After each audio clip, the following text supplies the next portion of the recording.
Welcome to In the Lab, a podcast from Luminate, the leading provider of data and insights for the entertainment industry. I'm Andrew Wallenstein, Chief Media Analyst with Luminate Intelligence.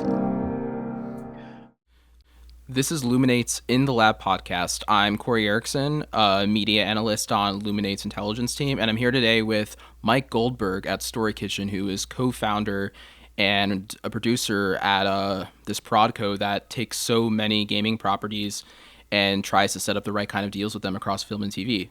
So, Mike, how is 2026 going, in that equation? What are the big projects you have lined up this year, or projects that are in production with dates to be set later?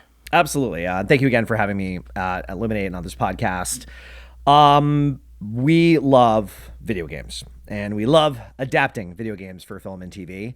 Right now, we're in a fortunate space where we have our Tomb Raider television show shooting for Amazon. That's a live-action drama series shooting in the UK. We have Sonic 4, and that's not Story Kitchen, but it's my best friend and business partner, Dimitri Johnson's franchise. He helped get up and running. We have Sonic 4 shooting currently in London, and then we start shooting later this summer Square Enix's beloved game franchise, Life is Strange, as a live-action drama series with an 8-episode order for Amazon MGM as well. So in the next 60 days, we have 3 exciting adaptations up and running.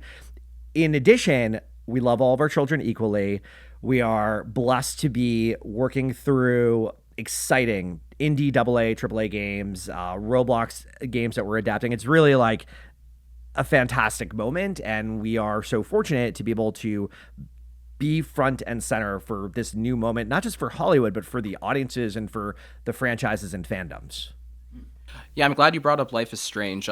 When that game first came out, it was part of a release strategy at Square Enix at the time where they were testing out sort of an episodic format for games. They did the same with Hitman back in, I believe 2016 at the time. So Life is Strange, the first game, was released over 5 episodes, essentially. Do you feel like that initial episodic approach is conducive towards, preparing that IP for an actual TV series setting? Like, how are you either, trying to match the medium in which it was released, or, change and experiment with it for an actual sort of filmed set medium, especially since that was a game that relies around player choices that affect the narrative? Ultimately, the filmmakers behind this series are going to have to decide on, one, set path for the narrative. So that is a great observation, and I want to unpack it generally and then specifically. So generally, I think it's fascinating that we're in this moment from a game space perspective where you can have episodic gaming. You look at the most recent example, there's many examples, but a very recent example that has gotten wild accolades, Dispatch. Or you look at in the UGC space, user-generated content.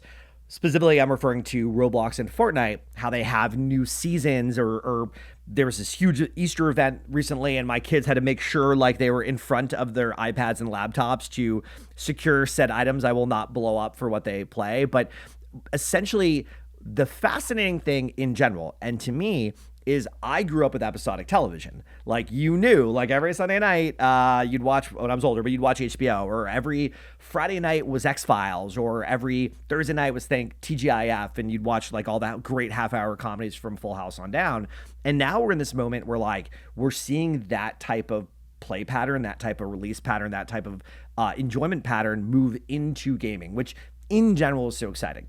Now, how that works for us specifically, lesser so, because for us, when we assess a potential game to adapt, it's having an onboarding session with who is involved in that creative kingdom, if you will, of the game. So sometimes it's the developer, sometimes it's the publisher, sometimes it's both. And so it's working through what they're looking for and vice versa, what they're not looking for. Creative, canon, tone, characters, world, how much they care or how little they care sometimes. And then on our side, trying to match it.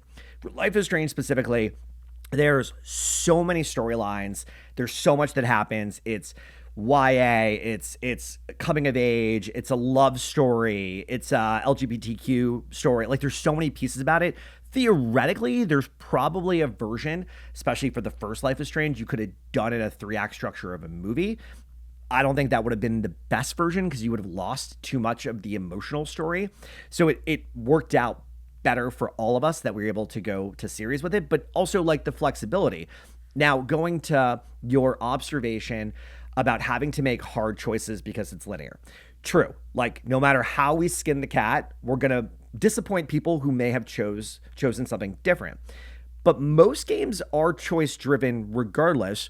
Life is Strange is, of course, like much more episodic and multi-choice in nature. But like, we are taking, and that's always the challenge, a engaged, lean forward, interactive experience. And now we're going to go a passive lean back. So how do we do that? And how do we make it still rewarding and fresh? Because if you've already played it, you don't want to just sit back and watch it. So these are all things we're working to solve for. And there's no one way to do it. And there's no right way to do it. So it's trying to ensure, like Life is Strange specifically, for example, our writer showrunner, Charlie Covell, is fucking awesome. Charlie created End of the Fucking World, so I had to curse because I was going to have to curse for their title. And then much more recently, Chaos. Charlie made sure to play through all of the Life is Strange franchise. We were able to work with an amazing franchise document that had been generated by Square Enix. Like, we have and continue to have the assets and the institutional knowledge to get answers with like a creative visionary. And Charlie built an amazing writer, executive producer team around them to help ensure that it's feeling rewarding, but it's feeling fresh. And so it's that level of thought and care. Otherwise, like, you shouldn't do it. So it's been a very rewarding journey so far, and we're only getting to it as we start shooting imminently. Another interesting thing about that property, the main characters in the first game, Chloe and Max. Yeah, Chloe and Max. They featured in the newest Life is Strange game as well. They were sort of a bit of a continuation of their story. But between then, multiple Life is Strange games about different characters. Life is Strange 2, completely different cast of characters. True Colors, another different cast. When it came to selling this project to Amazon for Prime, was there sort of a bit of a curiosity about there being potential for this having sort of a universe element into it? Like, from Amazon's perspective, do you think that drove some of the interest in this IP in particular, the potential to also incorporate, other games and sort of kind of the trendy universe approach a lot of other streamers like to take with shows these days? I mean, look, it's all possible. We believe firmly you got to, in the military, crawl, walk, run. And it's great to have a big idea of like, here's the franchise board. But like, if you don't have buy-in with that first story, that first season, that first way in, there is no franchise to keep going on when it comes to moving a game into an adaptation. Our heroes specifically at Amazon who helped get this up and running, Nick Pepper and Jen Chambers, had previously been our executives at Legendary. This was our third time setting up the project for scripted television development. This was the time that worked and we got our series order. But like, we learned a lot those last two times, and those also involved Nick and Jen. So we had a television team, if you will, from the studio side, who then became network execs at Amazon, Nick Pepper and Jen Chambers, and then through Story Kitchen, that previously was DJ2 with Dimitri, where we had already tried out different creative ideas and areas. And then to now get to specifically answer your question without giving anything away, Charlie Covell, our writer showrunner, had to crack it, had to nail it on the page. And us, alongside our producing partners on it, Lucky Chat, Margot Robbie's company, were so blown away by Charlie's vision and that initial first episode, that pilot script and that series format, and the direction that was chosen out of the universe and out of the franchise and out of the characters felt the most organic and authentic to start the story. Should we be able to earn more seasons? Of course, there's going to be a lot more story we get to tell, not just with Chloe and Max, but hopefully with other elements of Life is Strange. But Chloe and Max are the key and core to that show, so we wanted to ensure that that was how we were going to start this journey. One thing that stands out to me when I'm looking at the broader landscape of various film and TV adaptations of gaming IP is 2026 is an incredibly busy year, but almost entirely for the film side, not so much TV. Obviously, as you know, there are shows in production. You have Life is Strange, you have Tomb Raider currently filming. But do you think, from the traditional Hollywood standpoint, there's maybe, a lot of these companies are exhibiting a preference for films as opposed to TV, given, the ability for films to have an outlet in theaters that allows them to make money back as, quickly as possible when it's successful, versus a little bit more of a complex financial situation in sort of the TV and streaming landscape? Not as much. I feel like it's more a result of timing and patterns. COVID was an interesting moment because that was not, it was not, it was, I don't want to say unrelated. I'll say it's semi-related to the further explosion of gaming, the acceptance of like gaming as a bona fide medium for storytelling, period, full stop. And then from a production pattern standpoint of like being able to make something which used to take a lot longer with COVID protocols, and then put it through the post-production process, which now includes like dubbing in 100+ languages for everyone, and then releasing it. We just had Fallout Season 2 come out on Amazon Prime. I think it's more, they're unrelated. Like, it's not that television's been held back this year. It's just where different shows, whether it's Twisted Metal or Arcane or any game adaptation season of a show, just kind of where they're situated for their specific network or streaming platform. So I don't think they're directly related. I think there's like a push across the board to tell amazing stories, that resonate, to tell amazing stories that resonate and have pre-existing IP that ideally has a fandom. So I think it's just more a casualty of like time cycles than anything. One thing that, over the years, just as a fan of games myself, wondering how Hollywood can better tackle these games. One thing that always stuck out to me is probably one of the biggest challenges is just the look, especially if you're dealing with TV as a medium where, you don't typically spend as much money as you would on like a big budget tentpole film as you would a TV series, but you also are taking a lot of like very sci-fi fantasy heavy games that have a specific and consistent, often very AAA, taking the biggest advantage of graphical fidelity advantages. Like those games have a very specific look that when it comes to replicating it for live action, it's hard to imagine how you do that without just ending up with an astronomical budget.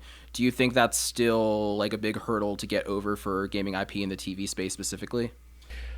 I think in general, television budgets have unfortunately come down. There's a much greater push for fiscal responsibility. On one hand, I get it.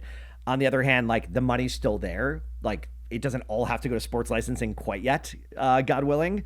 And I think the big games where there is a massive need for science fiction and fantasy characters and worlds, you can tell those stories because in television, it's character driven. In film, it's going to be concept driven.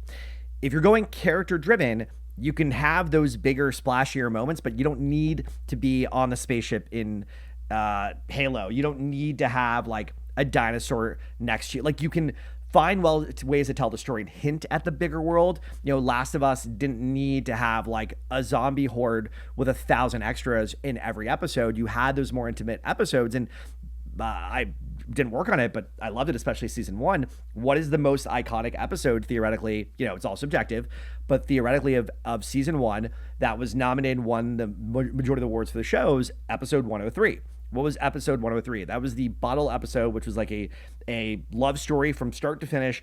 It did not have explosions. It did not have 1,000 or 5,000 extra zombies. It did not take you underground. It like did not have like a fake burnt out city. Like it was just a small, tight story told really well against the backdrop of great genre of a great game franchise. So I think the solve for it is finding the way to get the character story that you want to get out of it emotionally against the backdrop of something bigger and greater.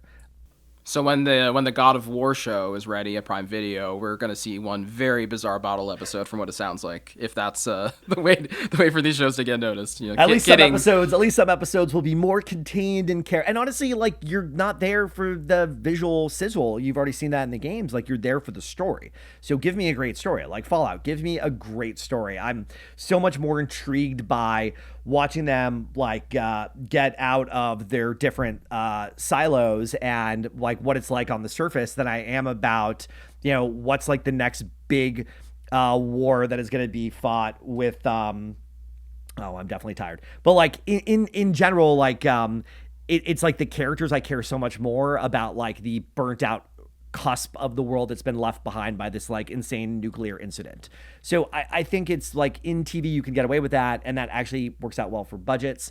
In film, like oftentimes you do have to go bigger, and that's kind of what you want. If you're going to pay money to see it theatrically, like you're going to want a spectacle. And if you're going to not tune into your favorite show and you're going to watch it on a streamer, like you need it to sustain you through the 3 acts. Otherwise, there's so much else great content, great TV shows and movies to watch, and there's so much to play. And God forbid you could go outside. Well, what's really interesting to me is, in theaters right now, you obviously have the Super Mario Galaxy movie, shooting for the same kind of billion-dollar success the first one had in 2023. But alongside that, you also have a movie like Exit 8, much smaller, based on Neon's first video game adaptation. Yeah. Fully Japanese language. I saw the movie and then played the game after, and what I was completely surprised by is that film has an opening sequence with the main character on a train that's shot from his own like first person perspective, looking at his phone, navigating through the hallways. I was convinced that must be how Exit 8 the game starts, but then I played the game and it puts you right in, the looping hallway from the start. There's actually no story whatsoever. It's just the looping hallway mechanic and, ultimately a puzzle game with some horror elements trying to figure out how to get out of it.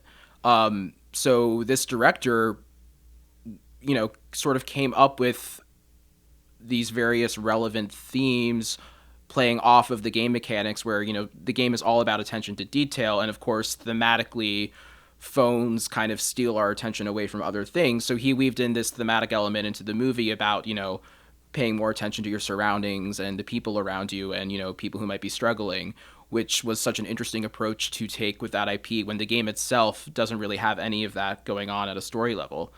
So to relate to, the kind of thing Story Kitchen is getting involved with in the UGC space, like what do you make of these really rapidly popular gaming experiences, whether it's within Roblox or Fortnite sometimes, that don't necessarily have built-in story and narrative mechanics, but are something you see a potential in to bring to the big or small screen? What really sticks out with that regard? And then what do you need to ensure filmmakers need to understand in order to build a story around something that doesn't necessarily have a story?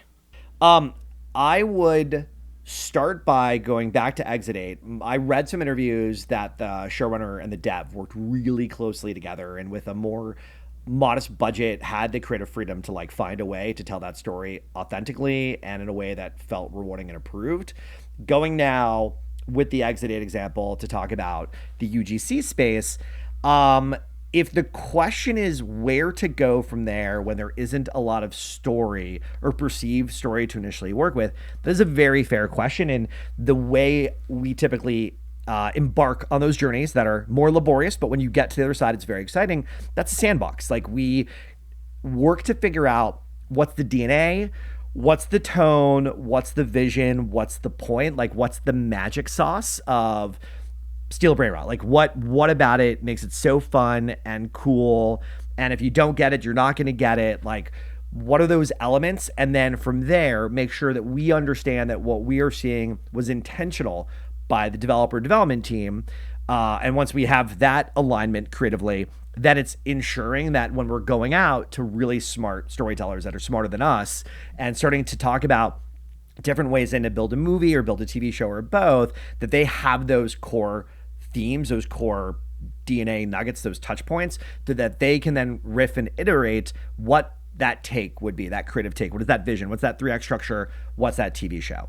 And so it's understanding that we're aligned on the basics of the creative point. Like it's so emotional driven at times and it feels basic, but it's not. Like, are you supposed to be angry, sad? Is it funny? Is it weird? Is that on purpose or was that accidental? And sneak in a little bit of like medicine about how that relates to humanity, then use that to figure out where's our movie or TV show. And sometimes we can't do that. And when we can't, we realize like now's not the right time or we're not the right fit. And it all can happen. Where you get into trouble is if you don't have the ability to realize that like you have to be flexible and open to shifting and augmenting and admitting you're wrong or you're confused. People who just go down a path and feel like they know better than everyone else and aren't listening definitely run into brick walls when you're working with game IP, especially game IP where it's not a very clearly lined and explained linear like the Last of Us roadmap or for us, the Life is Strange roadmap. Very clear. what stories are there, and the creative choices we make on top are hills to die on. But that is wildly dissimilar than building a Steal a Brain Rot or a Grow a Garden movie. That we have, as long as we understand the tenets, we have more freedom to mine that linear story. As fun as it is to pitch these properties to, studio, network, platform partners from, the artistic angle, what, players are passionate about, how much is the actual data and numbers and engagement informing, being able to pitch these projects to, bigger partners to actually get them made? What kind of conversations do you have to have about the actual, active users at play? How much do partners really care about things from a number perspective? So thanks to Luminate, it is always more helpful to have data. Look, at the end of the day, like our thoughts and our talking points about this are such that if you don't believe in the creative team that makes the game or the games, and you don't believe in the vision, who cares about what the numbers are? Who cares about what the accolades are or not? Also, when you're dealing with games specifically, the numbers are so exponentially bigger than anything else, it's kind of silly. So when we hear something like, oh, it's an indie game, it's only on Steam, and it's always sold 100,000 copies, Mike? I'm like, oh, I'm sorry. Your New York Times bestseller, which, by the way, started around 5,000 copies a week, hasn't come close to touch this. Also, games are typically in multiple languages. They're not just in North America and Canada. Like, these are truly international properties with, at times, really big fan bases. And buying a game is not buying a book for $14.99 or buying a movie for $19.99 or going to the movie theater. Some of these games are $30, $50, $70, $80. So if you look at 5 million people who played it and they spent $50 each, that's a major investment into this IP. But really, at the end of the day, when you compare any of these games as potential exciting creative vehicles to adapt, and I get that question, I'm like, oh, I'm sorry, how many scripts did your script sell? Oh, your script sold nothing. Exactly. Like, what are we doing here? So that was kind of the old Hollywood think of, it's got to be the biggest game in the world. It's got to have the biggest install base of the world. That made no sense, and it really doesn't have a true material effect if your movie is crap or your TV show is awful. So at the end of the day, like, you make a great movie, you make a superb TV show, and if there's a pre-existing fan base, huzzah, you went on top. When you're dealing with, especially from the UGC side of things, you're also dealing with gaming experience sometimes where people enjoy them to the fullest extent and haven't paid a single cent to do so. When you have players coming from that kind of standpoint, maybe they spend a little bit on like cosmetic items and things like that, but otherwise, they're used to engaging with things that has no actual buy-in. How do you then sell, a filmic experience that is going to have like a $20 movie ticket buy-in to that kind of person who's engaged with, the core IP from the first place? Therein lies the challenge. Like, gotta find a way to tell a story that will encourage pre-existing fans to spend money on something they don't spend money on. It's almost like, go back 30 years, I didn't spend any money to watch a broadcast network. Like, I had to watch and sit through commercials. But how do you take like a Fox comedy TV show and find the way into the movie that people will pay to watch your Simpsons movie? Like, you gotta find the way and the reason to do it. And it's not easy, and it doesn't make sense for every game, and it doesn't make sense for every game to go film versus TV, where the financial buy-in is going to be very different. But for fans or true fans that really enjoy it, the idea is at least you get them. And if you tell a great story, hopefully you get fresh fans. So it's really, it's so hyper specific to what is the game and why and how. So, Story Kitchen specializing in bringing gaming to film and TV. How do you feel about the state of that exchange the other way around in terms of film and TV IP coming into the gaming space? Do you have any thoughts there as to just what you're seeing out in the market? Who's doing that well? What if any, properties in the traditional Hollywood side are kind of untapped on the gaming side? It's interesting.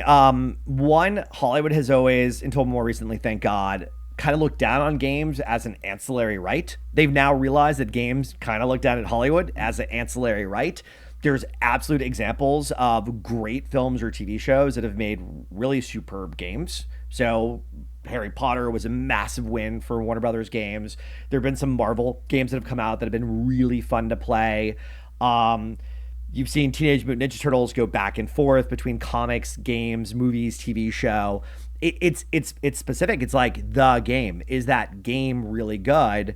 And if it happens to be a film or TV license, all the more fun. But for games specifically, it goes first to like, is it a great game? Is it a fun game?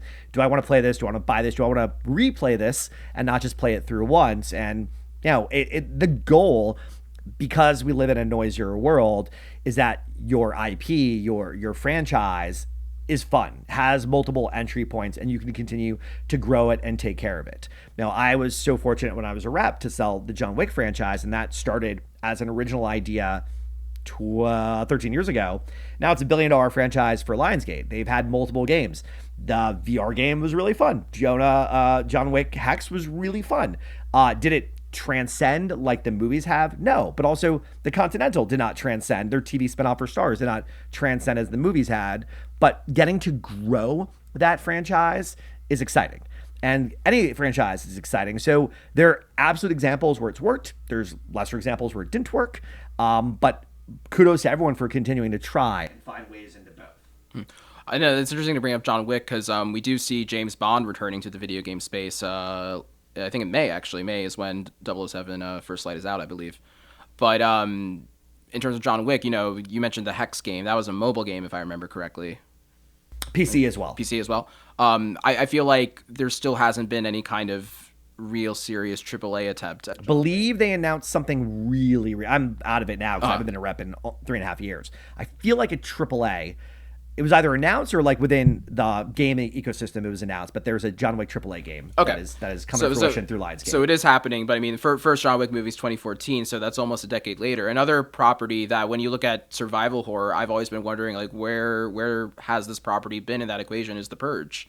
Especially since Blumhouse also has its own gaming division now. They focus on smaller games. They're not necessarily trying to make big, flashy AAA titles, but nevertheless, that's the kind of game you think would be perfect for a survival horror setting in, a variety of different formats. It even like makes me think of this. There were only ever 2 games released, but there was a game series called Condemned in the 2000s that had kind of a similar vibe.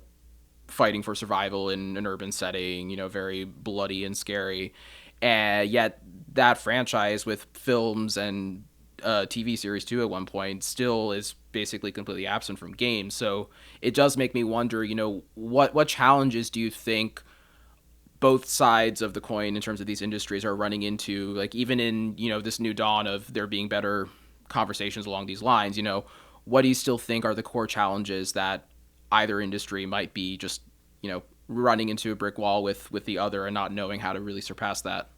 Ooh, and I feel like The Purge, because I feel like it was through his Universal deal, which means like the right to exploit that game would have sat with NBC Universal. I mean, it's all specific, like who has the ability to activate, i.e. contractually exploit those rights. Kind of reminds me of like Walking Dead and then Telltale's Walking Dead games that worked. Look, like there's always been a struggle of film and TV versus games. Like it's so rare to find an alignment, and part of what we try and do is find ways to align them. The holy grail is, can you work with a media company to adapt a film and make a new game at the same time, or do a television show and a game at the same time, to really like be able with the same brain trust be a part of it. And for some game companies it's fun because they do have that creative director and that business development team that will move back and forth with you and that will work on the game and help you, or together you work on the TV show or the film adaptation of the game. But there's still like brick walls. They're lower than they were, but there's like waist high brick walls between the like different ways of doing business, the different ways of telling stories, and how the rights sit. There's always a fight about who's in control of the rights. And so I would love to see in the future like greater flexibility, and to not hear that's just the way things are done. So we're going to do this type of rights situation, this type of activation, because that's how we do it. That desire to default back to pre-game adaptations is frustrating, as we live in a new moment where even how you define, and this is, I'm going to go in like former agent brain for a second, how you define different versions of entertainment's weird, because theoretically games are video games. They can be defined interactive, but then you had Netflix doing branching narrative. Well, branching narrative was theoretically interactive. So how does that branching narrative right sit against a video game right? It's kind of confusing and it's gray. And the point is, both parties, linear and interactive, are at odds trying to claw their own sand of the sandbox, but in reality, it should really push more together. And so it's exciting to see, for example, that the new CEO of Disney, Josh D'Amaro, just relocated his games division outside of consumer products. Like, that is exciting that it like moved more into core entertainment. Like, when games aren't treated the same way as treating consumer products and merch, like your man or woman in charge of beach towels and backpacks should ideally not be that person in charge of your game adaptation, or rather your game. Like, that is a nightmare scenario, and that's why it's been much more challenging until recently to do this and do this well, because you had the wrong stakeholders and decision makers sitting at both companies. You had game companies where their business development executive, their BD, is doing backpacks and adaptations. And then you've got like legacy media companies for TV and film where their game division sits in consumer products and not next to film and TV. So as these companies kind of rebuild their structure, their decision-making, their creative committees, like, we go to a more exciting place moving forward. All right. Well, thank you so much for joining me today, Mike. This has been a great conversation. Thank you for having me.